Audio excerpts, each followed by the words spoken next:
MP3s, where you're growing your mind. Teacher and I put at least 5% of that, but just 2% for purposes, for extra learning and reading. And generally, the more expensive a material, the more value it is. In 1980, I bought 4 books. Each book cost me $500 a book. That worked out to be 10 years of my earnings. But I had money that I'd saved. I pulled that money and I bought these 4 books. It was an option, Bishop, to buy a car, a second-hand car, or to buy these 4 books. Now, I was working at the time. I really needed a car. But there was something inside of me that said, Tudor, if you buy these books, what's in these books will cause you to drive for the rest of your life. And if you buy this car, you'll be walking for the rest of your life. So I paid $2,000 for 4 books. And they've changed my life completely. From that point in 1980, I was on the road to becoming successful and wealthy. You need a financial plan. 3%, 2% goes towards, 3% must go towards your children's college. Especially when you start working, you're not married, you don't have kids, that's the time to put money towards children's higher learning. It becomes a part of your culture. So in actual fact, sisters and brothers, before you have paid your rent, before you've paid utilities, before you paid for food, before you paid for clothing, before you paid for anything, 35% of your money is already allocated. All you have is 65% of your money left. And we have proved that you can become wealthy on 65%.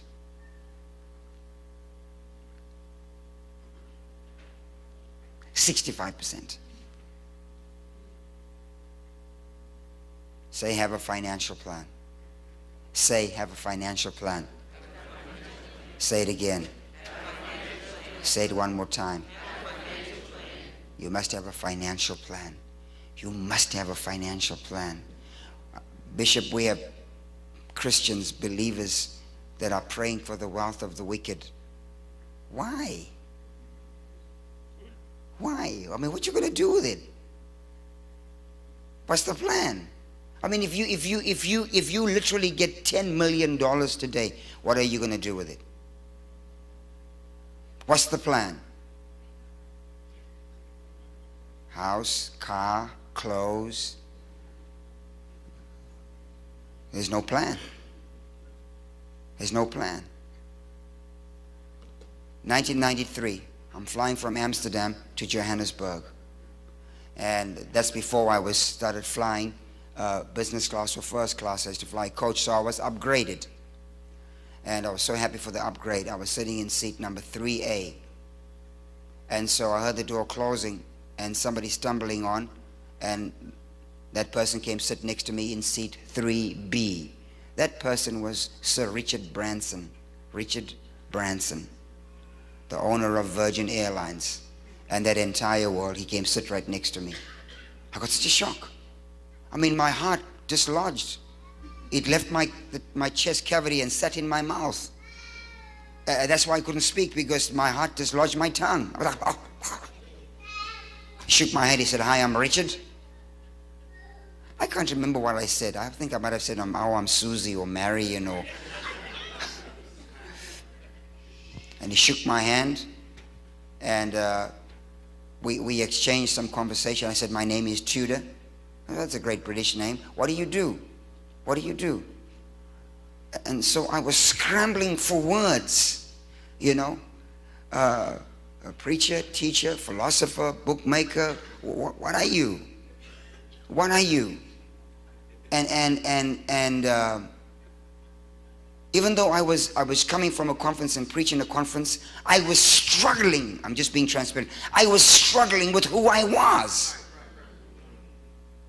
Because even though I was a preacher, I wasn't sure if I was effective. Because what was I going to say to this man, who at that time his personal wealth was $12.5 billion, self-made? And so they were pushing back, and he was doing some stuff, and then when we got to cruising altitude, they brought his mail, Bishop. And his mail came in 3 bags that size. They were serving drinks and food. He was going through his mail. Went through his mail. Took him an hour. And then all of that was thrown. He kept a handful like this and put them in his inner pocket. And he said to me, all of that, that's what I was looking for right here. Put it in his pocket. And then he spoke to me for 10 minutes. He said, I got to turn around and sleep. I'm going to the inauguration of President Mandela. He said, and he spoke to me for 10 minutes. And he gave me some information in 10 minutes.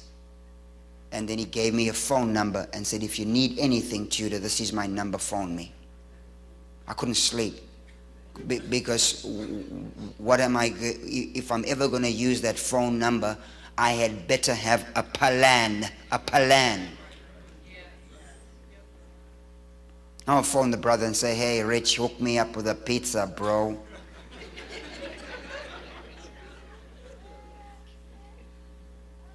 And I'll be extremely honest with you. I'll be extremely honest to you. That encounter was 19 years ago. And just 2 years ago, I came up with a plan that is worthy to present to Richard Branson. With budgets, with staffing, with competence, with direction, and with a future. It took me that long to figure some things out. You need a plan. And you need to work on that plan. So Cheech and I started working on our plan in 1982. In 1982. That plan has included the success of our kids going through college. That plan has succeeded, and we adopt the same principles in our church. Our church, for our church to run, is about $3.5–4 million American dollars a year. It's moderate. For Africa, it's pretty good. It's moderate. I wish it was more. And we have 75 employees. But if we never took an offering for 1 year, for a solid year, we could pay for everything. Because with our financial plan as a church, with everything we do to keep every light on, every missions program going, all of our travel and all of that, our financial reserve in cash is over a year deep. We're over a year deep. It's a plan. It's a plan. Tell somebody you need a financial plan. Please say that. I hope I'm not sounding like I'm condescending, like I'm some smart donkey from somewhere. Let's now talk about leadership.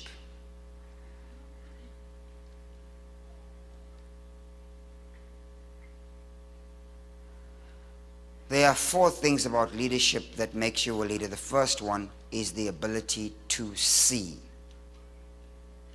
What do you see? Because everybody's looking. What do you see? And so I was adamant that I hadn't been in this building. And because Bishop was trying to tell me in a very nice way that I'd not been here for a long time. But I was in this building for one service. Sister Posey was standing over there playing the horn. I remember that now. So I have been in that building. So, but since then, Bishop. Yes. But even when I came in last night, I was counting, basically looking at the chairs and seeing the choir and looking at the microphones and why, looking at the position of the cameras, the color scheme. I was looking at everything because I was making notes to take back to where we are. I do that with every building. Watching the way offerings are received, looking for the good, the bad, the ugly in terms of a system, not people. Looking for how people, you can usually tell a people by the expression on their face, whether they're being hammered, beaten to the ground, motivated, da da da. So I'm kind of like looking. I just say this publicly. I'm just concerned that Bishop Posey was praying for everybody. We got to preserve him. When I was in Korea, they don't even allow people to touch Dr. Cho's clothes because they want him to live 100 years old. They said even if you touch a person's clothes, you're taking life out of them. So it just depends how long you guys want your bishop here. So some of you have to up your game, put him on a chair, let him put his hands up, and you all pray for the people. Hallelujah, Bishop. I'm not even looking at you. Amen. I'm not even looking at you. I'm not even looking at you. Because you can't touch everybody. And you got people who are undisciplined who will come for prayer every week. And if I see them coming in the prayer line for the same thing, I'm not praying for them. That's just me. I haven't had espresso this morning. I'm sorry. So what do you see? Number 2, leaders hear. What do you hear? What do you hear? I was fascinated. I was on a train in England, and there was a family traveling together. And the car we were traveling in, you know, was a little noisy and rowdy. People were going to watch a football game, and there was a mother there, 2 kids with her husband, and the husband was sitting in the corner with the baby. And the kids were carrying on. The mother was sleeping, and that baby just went, ah, and the mother was up instantly. Because amidst all of that noise and all that rambunctiousness and carrying on is what you hear. Mom heard that baby and responded to that baby immediately. What do you hear? In this message, what do you hear? In Columbus, what do you hear? In the United States, what do you hear? In the world, what are you hearing? How is your ear tuned? What are you akin to? Successful leaders hear the right sound. When you hear the rustling of the mulberry trees, when the wind is in the leaves, when you hear that, that's the time to go to battle. So leaders hear differently. And number 3, what stirs you the most? What makes you angry as a leader? For me, Bishop, what makes me angry as a leader is poverty. Poverty makes me angry. When I see it, I get angry. I was in Malawi some years ago, and the church we were in the building we were in was half the size of this hall, and they packed in 2,000 people. I mean, that's African style. It's like people on top of people. And they brought the offering baskets for offering, and they were small little things the size of my hand. They were made of, you know, somebody had taken their time to weave a little basket. It was quite cute. And they brought that silly little thing there for an offering for 2,000 people. I said, you people are crazy. I took that thing and stomped on it.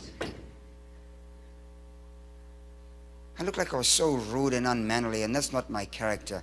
And in demonstration, I tore that thing up and I said, you're not going to prosper with this. Because the life expectancy of women in that part of the world, 37 years old.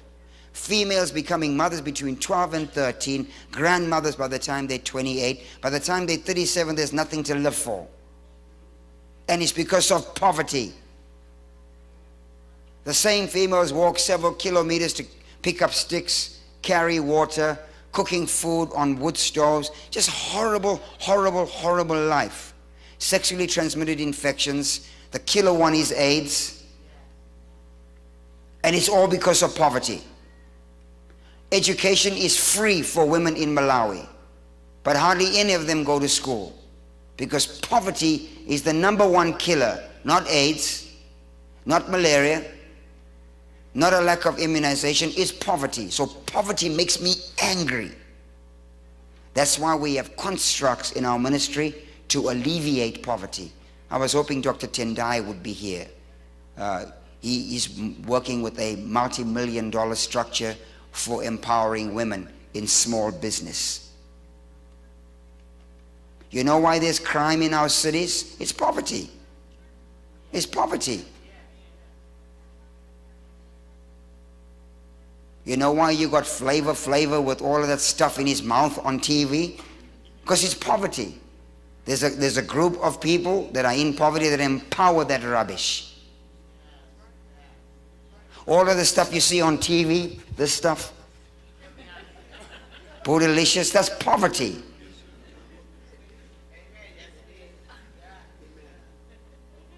Makes me angry. Did you see all the little storefront churches with all the wannabe preachers, $2 preachers? That's poverty. It's poverty. They won't submit to a system, so they want to go start their own church to milk a handful of people who are stupid enough to go there. It's poverty. It's poverty. And it makes me angry. What stirs you? What stirs you? Number 4, every leader has a shift mechanism. A shift mechanism. A day when you say, like Scarlett O'Hara in Gone with the Wind, I'll never, never, ever go hungry again a day in my life. Where did the shift come for you? Where did the shift come from? When did you get sick and tired? Every leader has a shift moment. A shift moment. Mine came just before just after Cheech and I got married. Had no motor vehicle. I had to borrow a bicycle. I'm riding my bicycle, going to see the bank manager. I needed some money to help us, and he said to me, "Don't be late, Tudor," because I used to work in that bank. And there was a borrowed bike, a lady's bike. I fell off the bike. The chain broke, tore up my best suit, crease on my hands. And my cousin, who had just bought a new car, saw me on the floor, came and laughed at me, and I stood there crying. I stood there crying, a grown man boo-hooing. And I made a vow that day. This will never happen to me ever again. And that day I made up my mind, I will be rich. Every leader has a shift moment. Ask Moses. Ask Moses. He had a shift moment. Joshua had a shift moment. Every leader has a shift moment where it changes the trajectory of your life. And number 5. Every leader develops a pattern for the way things are done. So if I want to know Bishop Posey, I just got to come into his world. Just come into his world. Observe the secretaries.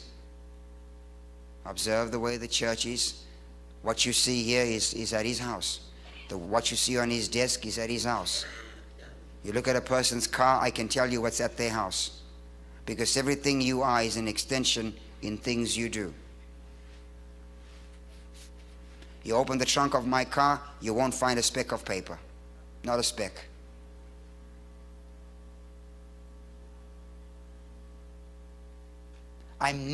Sherry, I'm a naturally untidy person. I'm naturally untidy. If I open my suitcase, Sister Posey, stuff just falls out everywhere without my permission. I'm just naturally untidy. I don't know why. Chi-Chi is naturally tidy. She's a better person than me in more ways than one. And so, for me, I spend time, and it doesn't take long, son. I spend time with my wardrobe. My wardrobe is color-coded. I learned that from Chi-Chi. Blue shirts here, purple shirts here, da-da-da-da-da. My shoes are placed in certain order. I am a runner, and I have a ridiculous number of running shoes. I have 35, 36 pairs of running shoes. And they are all different versions of orange for some reason. But the thing is, I have to do it because I'm naturally untidy. I'm naturally disorderly. And so I've had to change my pattern. Every leader has a pattern. Look at the Old Testament. It's the altar, the brazen altar, the laver, candlesticks, table of showbread. It's a pattern. And every time they go to the next place, they don't change the order. Think, man, I think we just put the Ark of the Covenant right here by the door. You know, it save us having to walk all that distance. We just put it by the door. No, every leader has a pattern.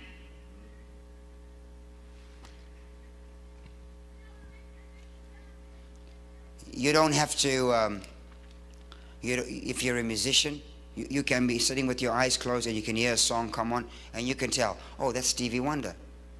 Because there's a certain pattern he uses. You can tell Earth, Wind and Fire music.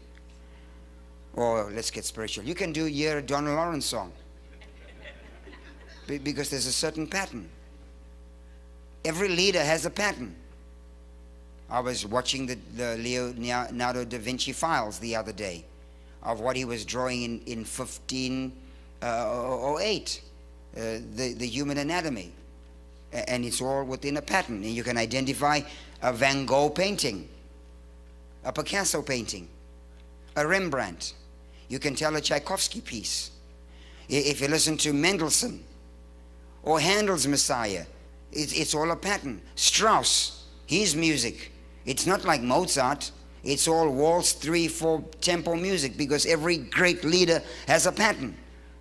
That's true of leaders in Africa. You know, they all have a pattern. In our country, they don't want to leave. They just stay there forever. So what's your pattern? You have to develop that. Wow.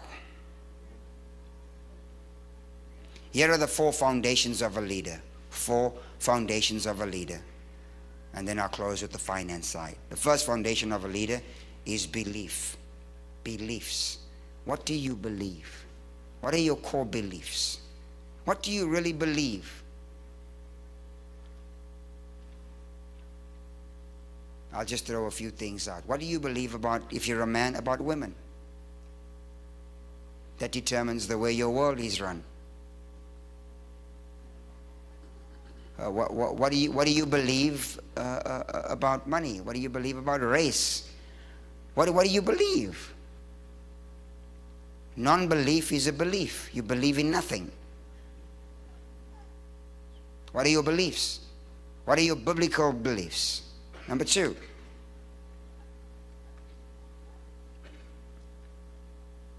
Wisdom. What is your definition of wisdom? What have you learned in life? And what have you imparted from what you've learned? Everybody has a level of wisdom.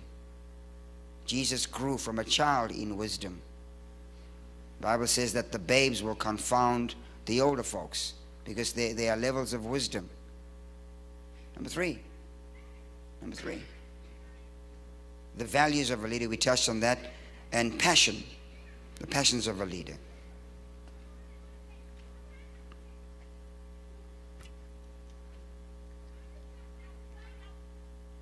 When you work with somebody that comes into the house, like the prodigal son, that comes into a system of privilege, and they never understand the value of a hard-earned dollar, it's very hard to explain to your son what it took for you to get here. You see it in the neighborhoods, you know, toys in bicycle on the lawn, toys thrown everywhere. You know, you walk into a house, the PlayStation is just thrown there, because the kids don't realize what it took to get there, because there's a diminishing of value systems. And so all of life, please listen to me, all of life is built on a reward system. Everything is a reward system. If you are faithful with a little, you get much. Faithful with another man's, you get your own. And so in the 21st century, the reward system is never really applied. And so people then get rewarded by going to jail, because they get paid for the wages of sin. It means you earned it, you're getting paid, is death. And so in our system, we have to set up a value system where there is a reward system.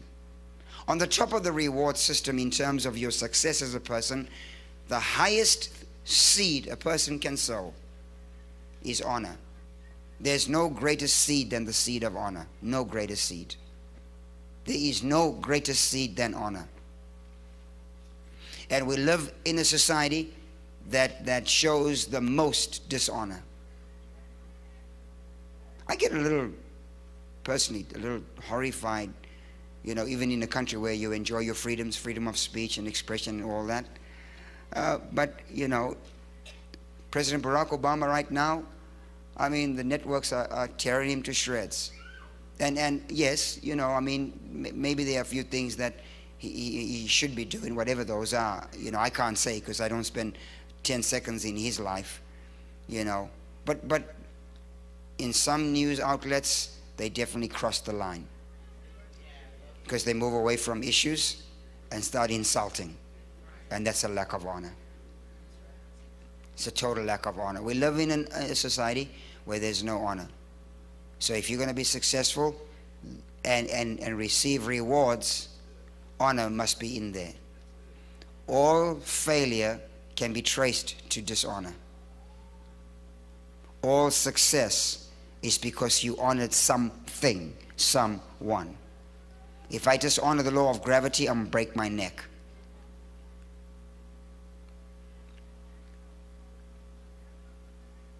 So the greatest way to prosper is through honor. Number 2, all success is determined by the seeds sown. What have you sown? What you sow, you reap. So what have you sown? Here's a couple of recommendations.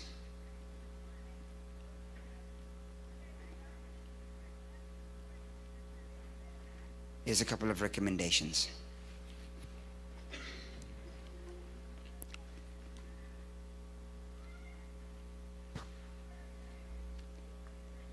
In our world, I'm talking about Africa now,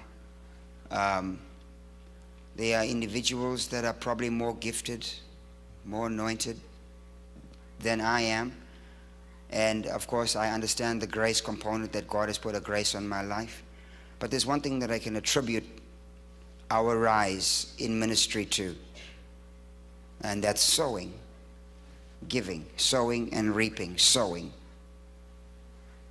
You can't give what you don't have, at least initially. You have to, such as I have, give I thee. Such as I have, give I thee. So it's difficult to give something when you don't have it, but you can actually create things to have that you may not have. For example, you can give honor where honor is due. You can give honor. In one of his testimonies, Jimmy Swaggart said the challenge that he had after he fell, God spoke to him and said, because he as a leader dishonored a woman in his church, an old lady, that every single Sunday without fail she would breeze by his office with $2 for a cup of coffee. And he got to the stage that when he saw her coming, he got his armor bearers and stuff, said, just get rid of her. And God said, you honored somebody that I told to give you $2 for your coffee, and you dishonored her.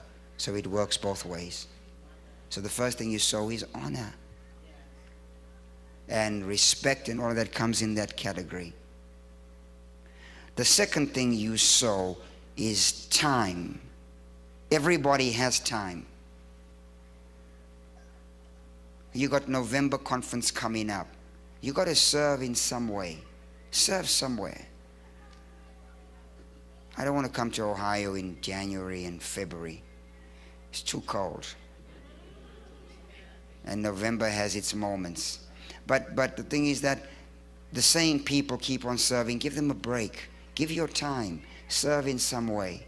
Make a pie. Well, some of you need to go buy one. Just buy one. Sow your time. Tell someone, sow your time. This comes long before you ever sow money. Sow your time. Sow your time. Sow honor. Sow your time.